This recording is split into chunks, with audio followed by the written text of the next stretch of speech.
Namaste and welcome. The talk for today is titled The Rainy Season and the Glorious Autumn in Vrndavan with Krishna.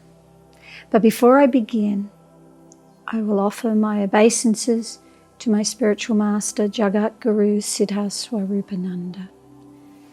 Namo Om Vishnupadaya Krishna Pastaya Bhutale Srimati Siddha Swarupananda Paramahamsariti Namane Bhaja Shri Krishna Chaitanya Prabhu Nityananda Shri Adwaita and Gadha Shri Vasudeva Gopakta Vrindam Hare Krishna Krishna Krishna Hare Hare Hare Ram Ram Ram Hare Hare.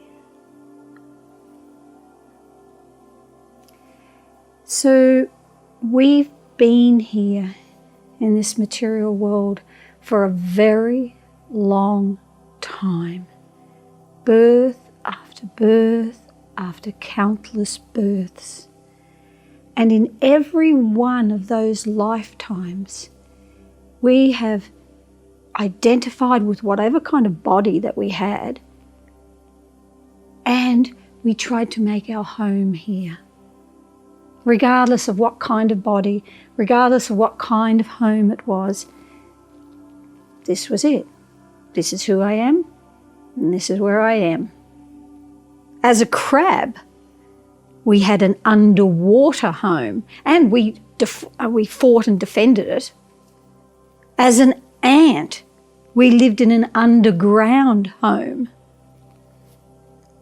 As a bird, we built our home high up in a tree. As bacteria, we lived inside other bodies. But now, here we are in a human form, and no matter what kind of body we have on, we have a female body, male body, black, brown, white, green, purple, no matter what colour body, no matter what nationality, we think, this is me. And wherever we're living, we try to make it home, sweet home.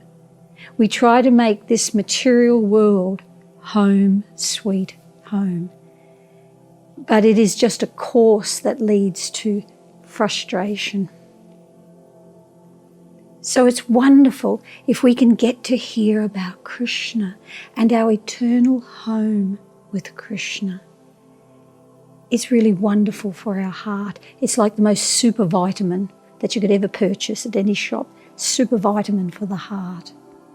So the talk tonight, I'm going to divide into two sections, and we'll begin the first section, which is really about the rainy season in Vrndavan. I shall read to you now just a small amount of descriptions.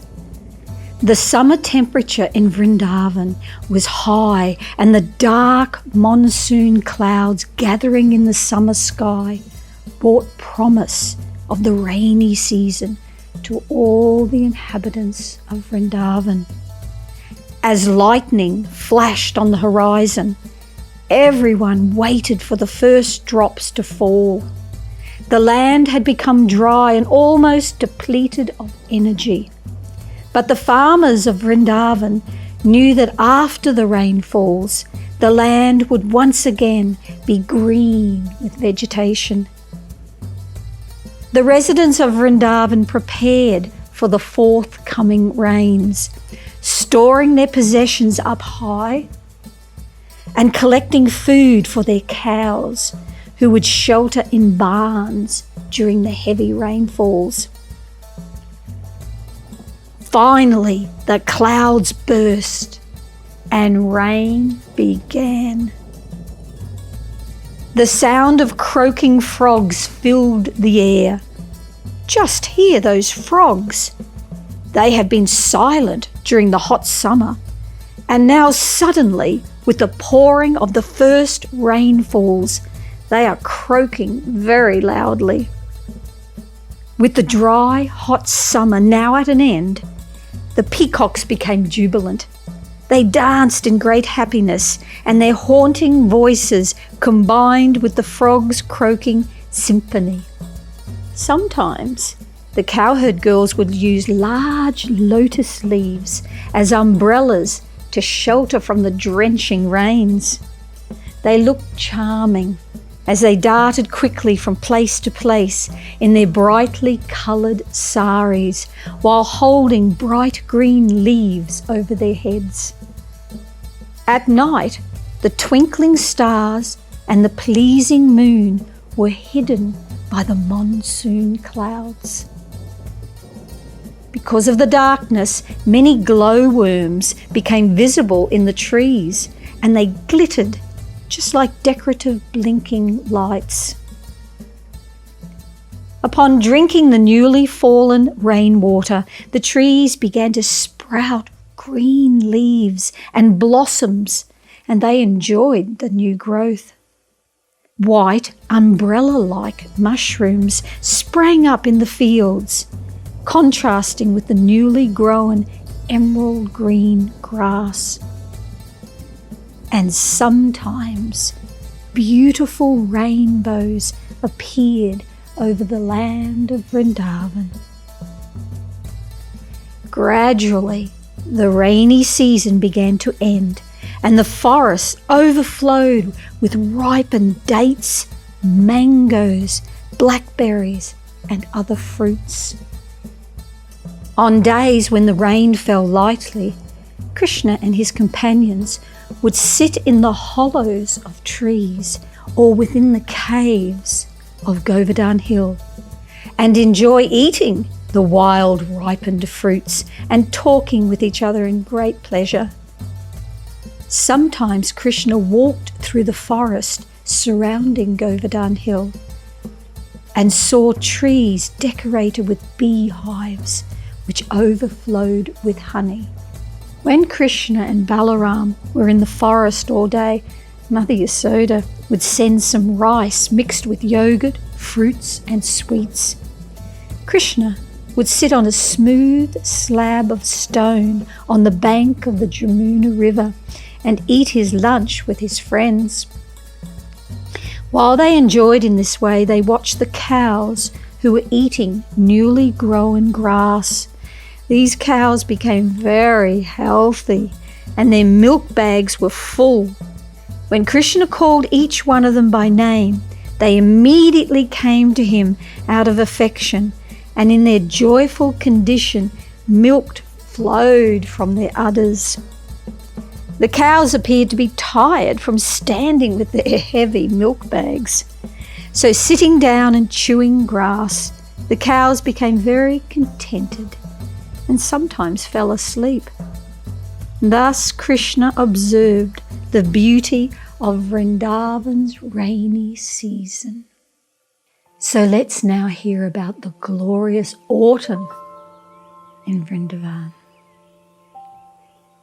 While Balaram and Krishna were enjoying in Vrndavan, the rainy season passed and soon autumn arrived. The night sky, now free from grey clouds, was filled with clearly visible stars. And the full moon, surrounded by these stars, shone brilliantly.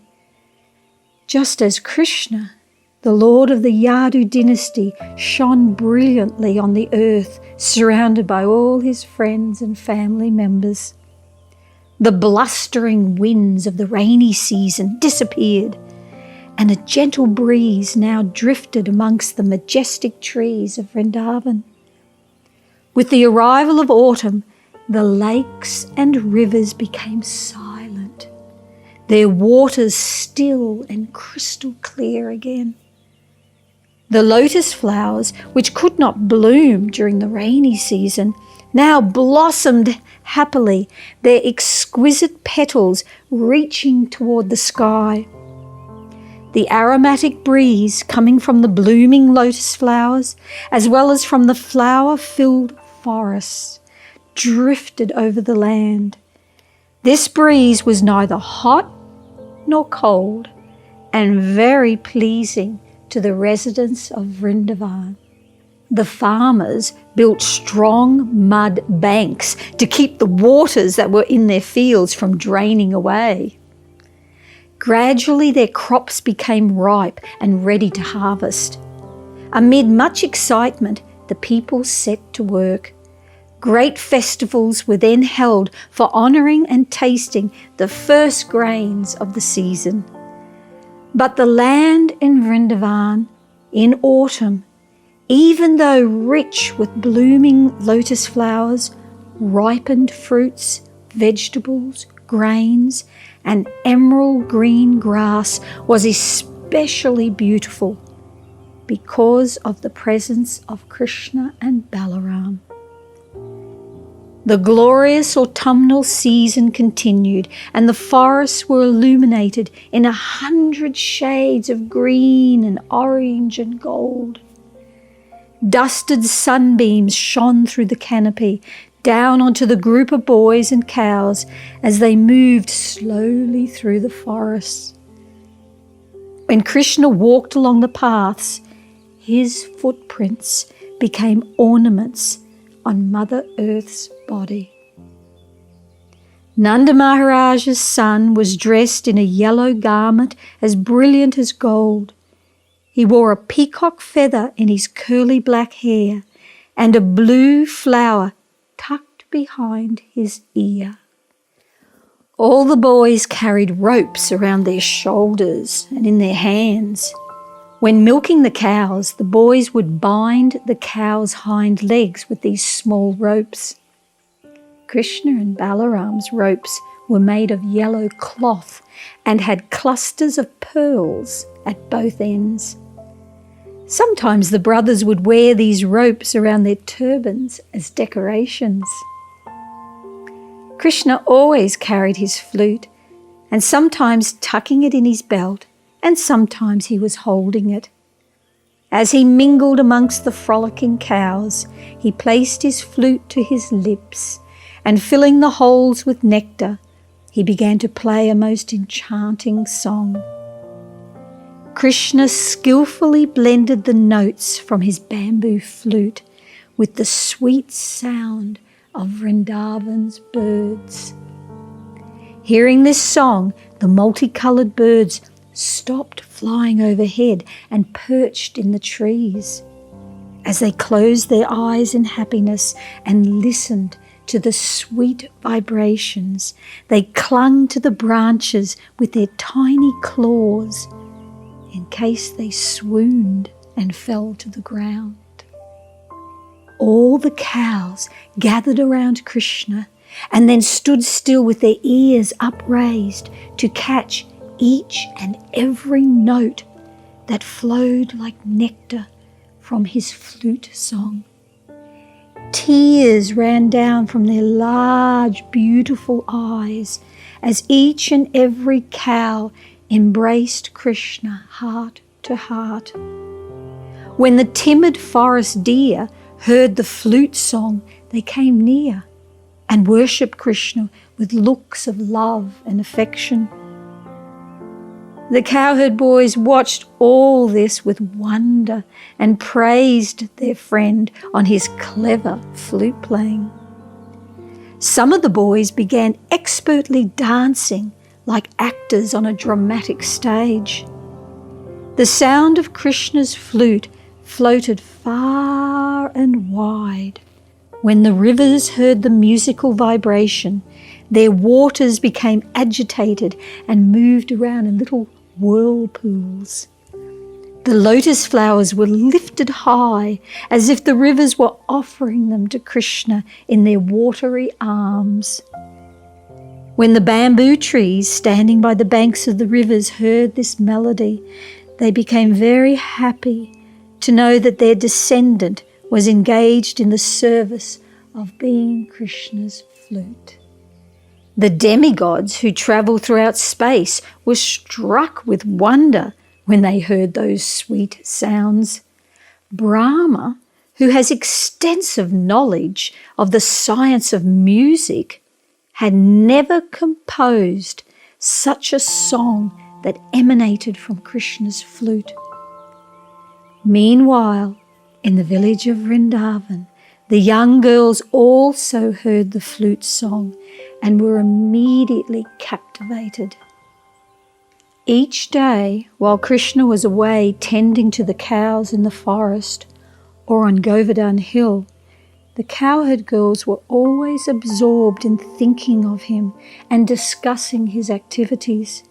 They now stopped all their household duties and, hugging each other in happiness, they gathered together to listen to this charming sound. One cowherd girl said, "My dear friend, what sort of pious activities did his bamboo flute execute so that it is now enjoying the nectar of Krishna's lips?" Another girl said, "Dear friends, our Vrndavan is proclaiming the glories of this entire earth because this planet is glorified by the lotus footprints of the son of Devaki." Also, when Krishna plays his flute, the peacocks immediately start dancing. When all the animals on top of Govardhan Hill see the dancing peacocks, they stand very still and listen with great attention to the enchanting flute song. We think this boon is not possible or available on any other planet. Another gopi cowherd girl told her mother, "My dear mother, the birds who are all looking at Krishna playing on his flute are sitting very attentively on the branches and twigs of different trees. From their features, it appears that they've forgotten everything and are engaged only in hearing Krishna's flute. This proves that they are not ordinary birds. They are great sages. And just to hear Krishna's flute, they have appeared as birds in Vrndavan." The young girls wanted to go to the forest and hide behind trees and bushes so they could watch Krishna play his flute. "But you know our parents would never let us go into the woodlands. Alas, we just have to wait until he returns at dusk with his friends and the cows," said the gopis so sadly. Even though these village cowherd girls were not born in rich mercantile families, nor were they well educated, however, they were completely absorbed in thoughts of Krishna. Each and every gopi had built an altar in her heart for him. Namaste. Hare Krishna, Hare Krishna, Krishna Krishna, Hare Hare, Hare Rama, Hare Rama, Rama Rama, Hare Hare.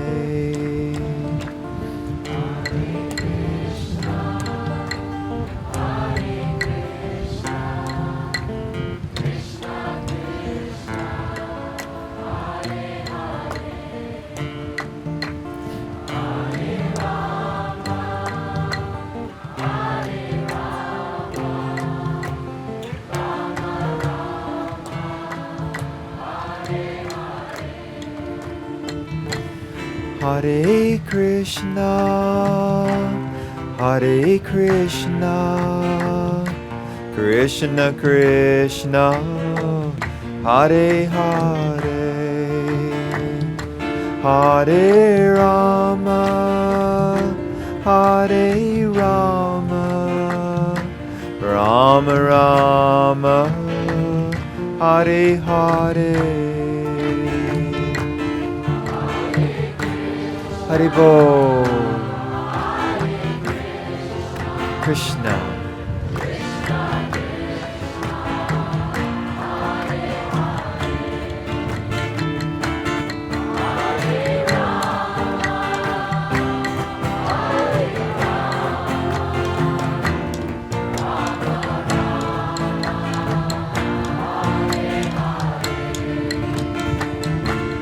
Hare Krishna, Krishna, Krishna Krishna, Hare Hare, Hare Rama, Hare Rama, Rama Rama, Hare Hare.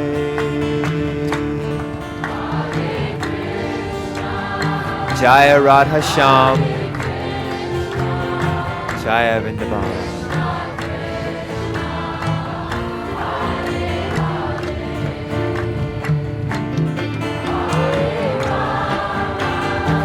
Hari Bol.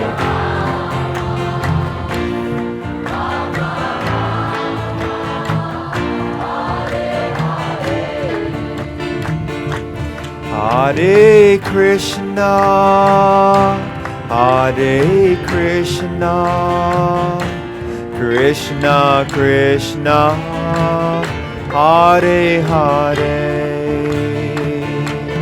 Hare Rama, Hare Rama, Rama Rama, Hare Hare.